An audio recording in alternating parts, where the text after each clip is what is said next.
Nous allons lire dans Jean, chapitre 1, pardon, et je commence par le verset 19 jusqu'au verset 23. Je lis la parole du Seigneur.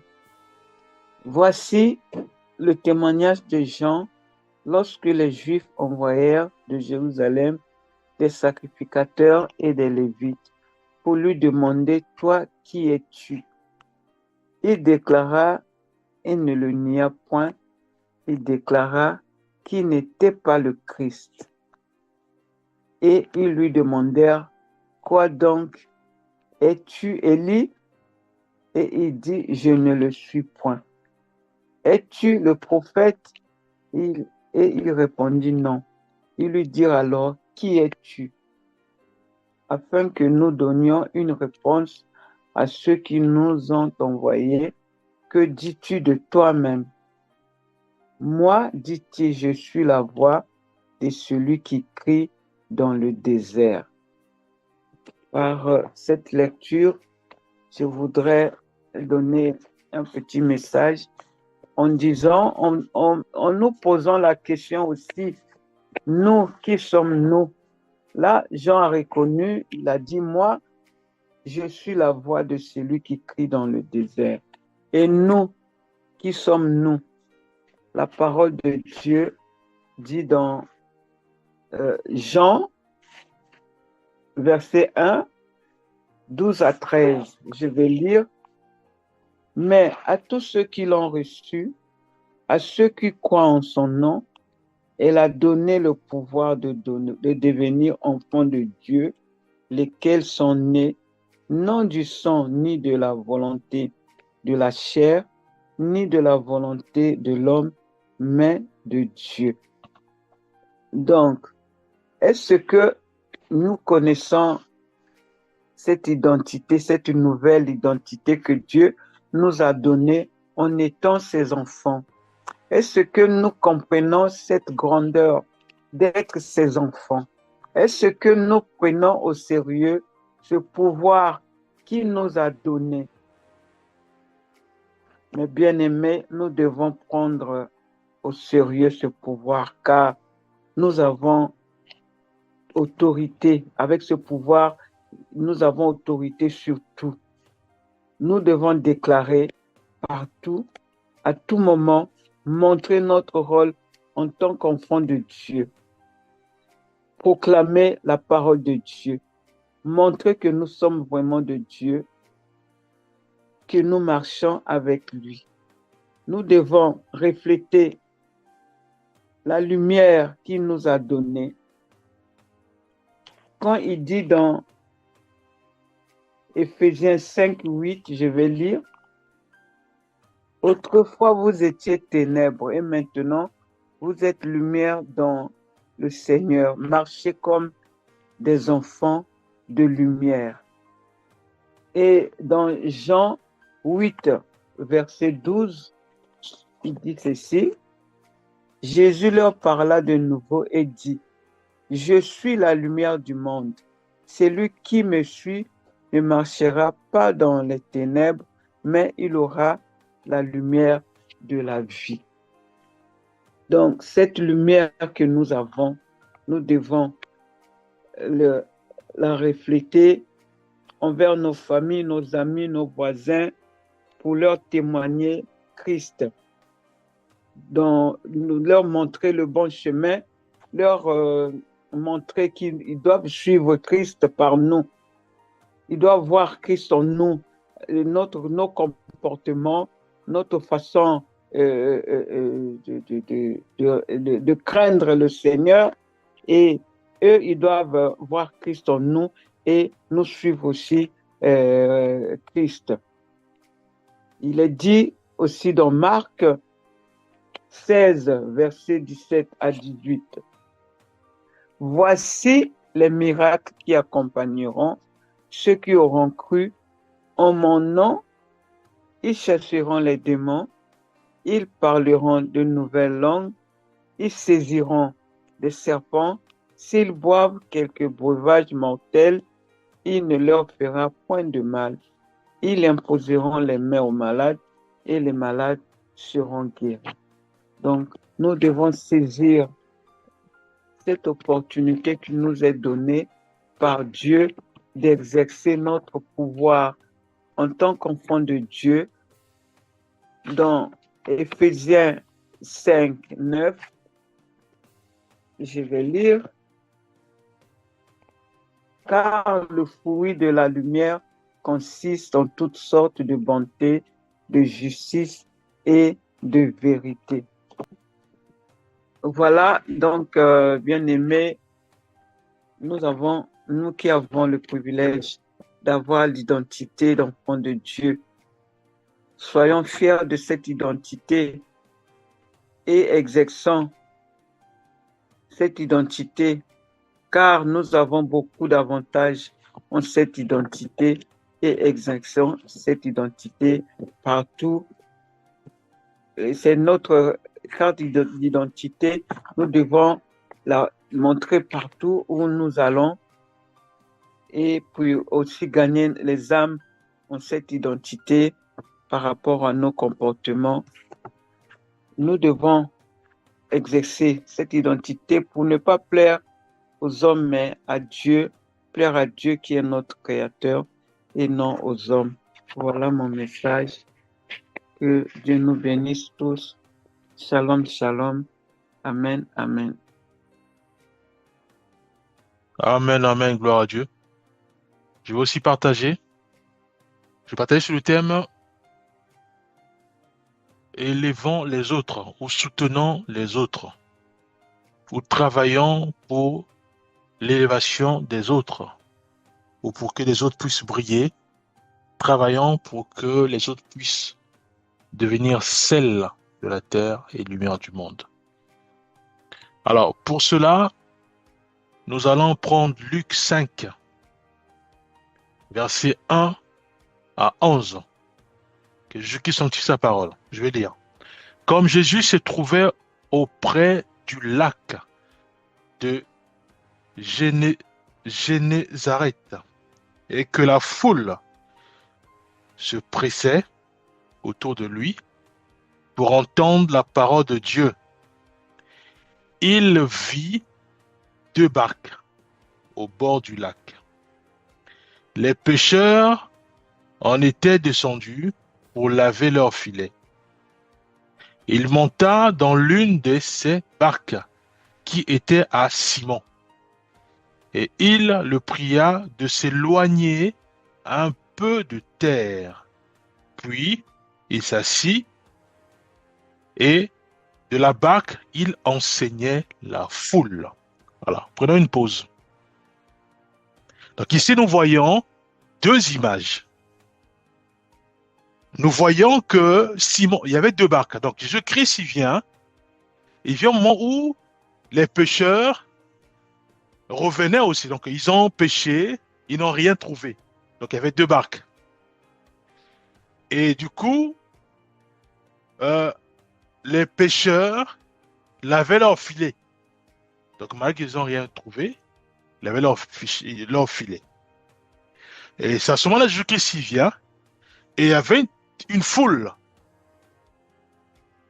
des frères et des sœurs qui pressaient Jésus, puisque cette foule voulait que Jésus-Christ puisse les enseigner. Et donc, de peur qu'il tombe dans l'eau, ou de peur que peut-être qu'il y ait bousculade et autres, Jésus-Christ venant à monter sur une des barques. Et c'était la barque de Simon-Pierre. Il va dire à Simon-Pierre, donc éloigne un peu cette barque de terre, puisque sur la terre, il y avait de la foule. Éloigne un peu cette barque de terre légèrement, pour que j'enseigne. Donc, c'est ce qui va être fait. Et à ce moment-là, il va enseigner. Donc, de l'autre côté, nous avons 2 barques. Donc, il y a la barque de Simon-Pierre, et aussi l'autre barque, c'est la barque des filles de Zébédée, hein, de Jacques et de Jean, les filles de Zébédée. Et à ce moment-là, donc ils n'ont rien trouvé. Ils ont pêché toute la nuit, ils n'ont rien trouvé. Et Jésus-Christ va monter sur la barque de Simon-Pierre et il va enseigner la foule. Il va enseigner la foule. Il va enseigner la foule. Et nous continuons la lecture maintenant. Verset 3. Il monta dans l'une de ces barques qui était à Simon. Et il le pria de s'éloigner un peu de terre. Puis, il s'assit et de la barque, il enseigna la foule. Verset 4. Lorsqu'il eut cessé de parler, il dit à Simon, avance en pleine eau et jetez vos filets pour pêcher. Voyez-vous? Alors là, il y a un souci. Il y en avait deux barques. Il y avait la barque de Simon-Pierre et d'André, et il y avait la barque aussi de Jacques et Jean, les filles de Zébédée. Tous, ils écoutaient le maître, puisqu'ils étaient là, ils avaient leur filet. Voyez-vous? Ils écoutaient le filet, ils écoutaient le maître. Donc tous, ils savaient que les deux barques n'ont rien trouvé. Mais comment se fait-il que le maître, il va maintenant dire à Pierre d'avancer? Mais pourquoi ne pas dire aux deux barques d'avancer? Mais le maître va dire simplement, Jésus-Christ va dire simplement à Simon-Pierre d'avancer. Puisqu'il enseignait la foule. Donc ça veut dire que la foule a entendu la direction ou l'orientation du maître à Simon-Pierre. Et cela veut dire que Jacques et Jean, les fils de Zébédée, ont entendu. Voyez-vous? Mais qu'est-ce qui s'est passé? Il s'est passé que Jacques et Zébédée n'ont pas manifesté la haine. Jacques et Zébédée et Jean, les fils de Zébédée, ne sont pas laissés emporter par la colère ou par la haine ou bien ils n'ont pas pris leur barque, ils sont partis. Ils sont restés là. Ils observaient. Voyez-vous? Ils observaient avec la foule. Et ils observaient. Donc Jacques et Jean ont laissé faire le maître. Ils n'ont pas dit au maître, mais maître, mais toi tu appelles, toi tu nous enseignes. On sait, nous tous ici, on sait que tu fais des miracles. Nous avons la certitude que tu fais les miracles. Mais pourquoi tu appelles que Pierre, mais tu n'appelles pas nous les fils de Zébédée?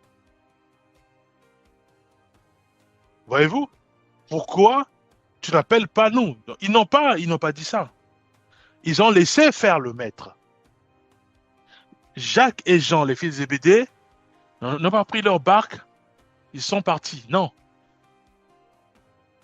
Ils sont restés là, ils observaient. Voyez-vous? Ils observaient. C'est sûr qu'ils étaient dans l'admiration. Quand tu as lecture. Simon lui répondit, maître, nous avons travaillé toute la nuit, sans rien prendre.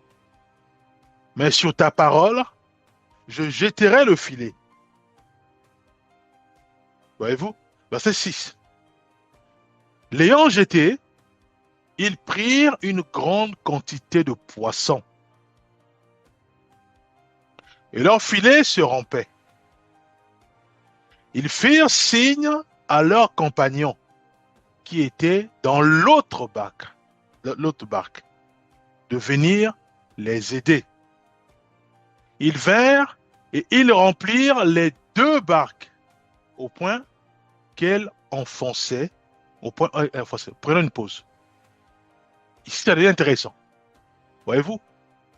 Tout à l'heure, le maître, il dit à Pierre, avance. Jacques et Jean, les fils de Zébédée, qui étaient sur l'autre barque, n'ont pas appelé le maître pour dire, le maître, attends, mais quelle injustice. On est deux. On a travaillé toute la nuit. On n'a rien trouvé des poissons. Mais pourquoi tu fais appel à Simon, à Pierre? On est deux barques. Pourquoi ne pas dire seulement démarrons nos barques et allons? Pourquoi seulement Pierre? Ils n'ont pas fait ça. Ils ont resté calmes. Jacques et Jean, l'autre barque qui était restée à terre, n'ont pas pris leur barque pour aller ailleurs. Ils n'ont pas laissé la colère les emporter. Au contraire, ils ont soutenu Pierre. Pourquoi? Parce qu'ils n'ont pas réagi. Parce qu'ils n'ont pas crié au scandale. Parce qu'ils n'ont pas crié l'injustice. Voyez-vous? Ils ont laissé faire. Ils observaient. Voyez-vous? La barque, elle était là. Alors, quand le maître, il va avancer avec Pierre et qui va orienter Pierre de jeter le filet, Pierre va jeter, il va trouver beaucoup de poissons. Voyez-vous? Beaucoup de poissons. Donc, Pierre est béni. Pierre est élevé. Il est béni. Et cette bénédiction-là, nous allons voir que ça va découler sur la deuxième barque. Puisqu'il va faire signe à Jacques et Jean, les fils de Zébédée, de les laisser courir. Alors, s'ils étaient en colère, ils rataient la bénédiction. Voyez-vous? S'ils étaient partis, s'ils avaient pris leur barque pour partir, parce que le maître, voilà, c'est l'injustice, ils rataient aussi leur bénédiction. Pourquoi? Parce que quand ils vont venir secourir, quand ils vont venir maintenant pour être bénis, la Bible dit que les deux barques vont être remplies de poissons. Les deux barques vont être remplies de poissons. Voyez-vous? Donc la bénédiction de l'autre s'est découlée sur tout un peuple. Voyez-vous? Donc, c'est quoi le but de ce message? Le but, c'est simplement que dans une famille, quand nous voyons qu'il y a un bien-aimé, ou il y a un frère, ou il y a une sœur, qui a des potentiels, qui sert le Seigneur, ou dans plusieurs domaines, nous devons le secourir, l'aider dans la prière, ou le faire avancer. C'est très important. Parce que, une fois bénie, la personne va tourner vers sa famille, et elle va déverser cette bénédiction-là auprès de sa famille. Voyez-vous? C'est même au travail. Au travail, c'est pareil aussi. Parce que il y a un bien-aimé qui est élevé, automatiquement, je m'énerve. Non, mais attends, c'est d'être moi. C'est moi qui dois prendre sa place. Ça peut être mon ami. On est deux, on travaille bien. C'est lui qui est promu. Il est mon responsable. Et moi, je m'énerve. Mais non! Il est responsable. Peut-être qu'il va commencer à donner mission. Mais la première personne à appeler, ça va être toi, puisque tu es son ami. Voyez-vous? Donc, lui, il est béni. Cette bénédiction va découler sur toi. Toi, son ami. Mais si tu t'énerves et que tu démissionnes, mais tu perds les bénédictions qui devaient découler de ton ami. Parce que il y a l'injustice, parce que c'est moi qui devais être chef, mais on nomme chef mon ami. Voyez-vous? Donc, dans le contexte de Jacques et Jean, les fils de Zébédée, ils sont restés calmes, ils ont soutenu leur collègue Pierre, ils sont restés là, au point où la bénédiction de Pierre les atteint, les a inondés. Parce que les deux bacs sont remplis de bénédictions, de poissons. Voyez-vous? Alors, aujourd'hui, nous savons maintenant que si nous sommes dans une société, dans une entreprise, à l'école, et que on élève une personne, ça peut être mon ami, ça peut être mon frère, ça peut être mes parents, je ne peux plus, moi, m'énerver. Je ne peux plus, moi, crier au scandale, ou crier à l'injustice, ou crier à toutes ces discriminations et autres. Non. Au contraire, je dois prier maintenant pour le bien-aimé qui a été promu, pour que Dieu le fortifie, qu'il ne tombe pas dans les tentations, qu'il soit exemplaire, excellent dans son travail. Parce que je sais, il va être béni, et quand il sera béni, cette bénédiction va découler sur moi. Voyez-vous? Et ça découle sur moi, voyez-vous? Donc je peux plus m'énerver ou démissionner, ça c'est au niveau du travail. Hein? À l'église, c'est pareil, à l'église, je dis, écoute, je quitte l'église. Or, le bien-aimé qui a été peut-être, mis, que le Seigneur a élevé au rang de diacre, ça peut être diaconesse pour les sœurs, anciens, voilà. La liste est longue. Voyez-vous? Mais puisque c'est mon ami, donc c'est sûr qu'on va commencer à échanger avec lui. Je vais beaucoup apprendre aussi des enseignements bibliques. Voyez-vous, à travers lui, à travers les dons que Dieu va lui donner, je vais être béni. Donc, le fait d'élever l'autre fait que je l'aide parce que je sais que il va recevoir beaucoup de bénédictions. Et le fait que, puisque c'est moi qui l'élève, les bénédictions de mon bien-aimé que j'élève va découler sur moi. Donc, du coup, je suis gagnant. Donc, j'élève mon frère, j'élève ma sœur. Moi-même aussi, je vais être béni à travers ces bénédictions. Puisque les bénédictions vont tomber sur la sœur que j'élève ou le frère que j'élève. Cette bénédiction ne va pas s'arrêter sur ce frère ou cette sœur, ça va des redescendre sur moi. Donc, je suis gagnant. Comme lui aussi, il est gagnant, voyez-vous. Alors, si moi, je m'énerve et que je dis, écoutez, je me démissionne parce que c'est ma place, je démissionne. Vous voyez, là, je suis perdant. Je perds le travail et je perds aussi les avantages avec mon frère, avec ma soeur, parce que c'est mon ami qui a été élevé. Bien que ça doit être moi, mais c'est lui qui a été élevé. Mais c'est sûr que quand elle est dans l'émission, c'est moi qui vais appeler. Ou il va aller quelque part, c'est moi qui vais appeler puisque je suis son ami. Pour avoir mon avis. Voyez-vous, mais tout ça, ce sont des bénédictions. Donc nous devons réaliser que le Seigneur travaille toujours dans un peuple. Jamais il travaille sur une seule personne. Non, toujours dans un peuple. Il peut appeler un leader, mais le leader va toujours, il va l'orienter dans un peuple. Voyez-vous? Prenons le verset 7. Ils firent signe à leurs compagnons qui étaient dans l'autre barque de venir les aider. Ils vinrent et ils remplirent les deux barques au point qu'elles enfonçaient. Quand il vit cela, Simon-Pierre tomba aux genoux de Jésus et dit, Seigneur, retire-toi de moi, parce que je suis un homme pécheur. Car l'épouvante l'avait saisi, lui et tous ceux qui étaient avec lui, à cause de la pêche qu'ils avaient faite. Donc là, on parle de l'ensemble des deux barques. Voyez-vous? Donc nous devons absolument aider les autres. Si nous voyons que il y a un bien-aimé que Dieu utilise, une sœur que Dieu utilise, nous derrière, nous devons être derrière cette sœur, nous devons être derrière ce frère-là, parce que on va prier, on va l'élever puissamment, parce que nous savons que ça vient de Dieu, et c'est Dieu qui nous montre cette vision, on va dire, cette trajectoire. À ce moment-là, nous sommes derrière cette sœur, on prie pour elle, pour que Dieu continue encore à déverser les bénédictions sur elle. Parce que nous savons que cette sœur est souvent avec nous, nous échangeons ensemble, voyez-vous. Alors c'est sûr que quand elle va être bénie, mais quand elle va retourner, mais c'est sur nous qu'elle va voir. Voyez-vous. Pierre n'a pas appelé d'autres barques, Pierre a appelé les fils des Zébédée, Jacques et Jean, parce que toute la nuit ils ont pêché, non, ils n'ont rien trouvé. Le maître dit à Pierre, en avance. Mais Jacques et Jean, les fils de Zébédée, n'ont pas boudé. Mais pourquoi eux? Nous savons tous que le maître il fait des miracles. Pourquoi pas les deux barques? Pourquoi eux? Ils sont restés là. Alors si nous de prier pour la sœur, nous mettons en colère et nous partons, la sœur va être bénie.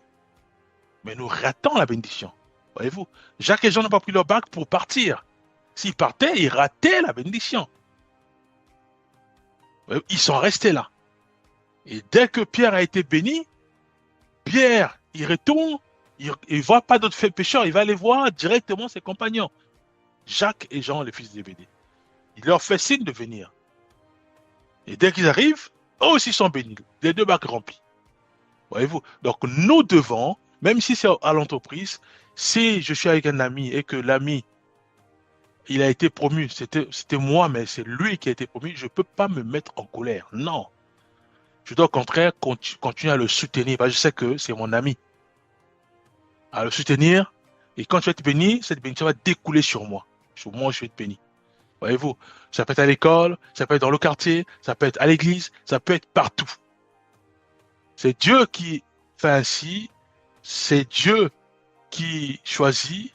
Nous, au contraire, nous devons être derrière les frères, les sœurs que Dieu a choisis, pour les soutenir, pour les fortifier, parce que nous savons absolument que, en faisant ainsi, Dieu va les bénir et cette bénédiction va découler sur les bien-aimés, voilà, qui luttent avec cette sœur, qui luttent aussi avec ce frère.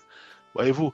Donc ici, nous comprenons que il est absolument important de soutenir les bien-aimés, de les encourager, de les fortifier, de prier pour eux, c'est très important, de faire des chaînes de prière pour, soit ça peut être mon père, ça peut être ma mère, voyez-vous, parce que c'est que mon père, voilà, il va être béni, et quand tu vas se retourner, c'est d'abord sur la famille, sur son épouse et ses enfants, voyez-vous. Donc nous qui sommes là, nous prions pour le papa, ou nous qui sommes là, nous prions pour la maman, parce que c'est que la maman, elle va être bénie, elle va retourner, elle va voir d'abord son mari, donc notre papa, et aussi, elle va aussi voir les enfants hein, qui, voyez-vous, nous sommes ses enfants. Donc le but, c'est ça, c'est d'encourager dans la prière, de soutenir, de fortifier. Donc voyez-vous, donc voilà ce que je t'ai lancé à partager. Nous allons aussi prier, Père, nous te bénissons et nous te rendons grâce. Merci parce que c'est toi, ô Père, qui nous a encore parlé sur l'identité. Nous te rendons grâce pour la vie de notre sœur Mathurine et nous te bénissons, Père, pour ce message. Fais grâce au Éternel des armées que nous puissions vraiment réécouter encore ce message et que nous puissions encore, ô Père, avec le discernement de ton Esprit Saint, euh, méditer dessus et mettre tout cela en pratique. Bénis chacun de nos pères. Au nom puissant de Jésus-Christ, nous avons ainsi prié. Amen.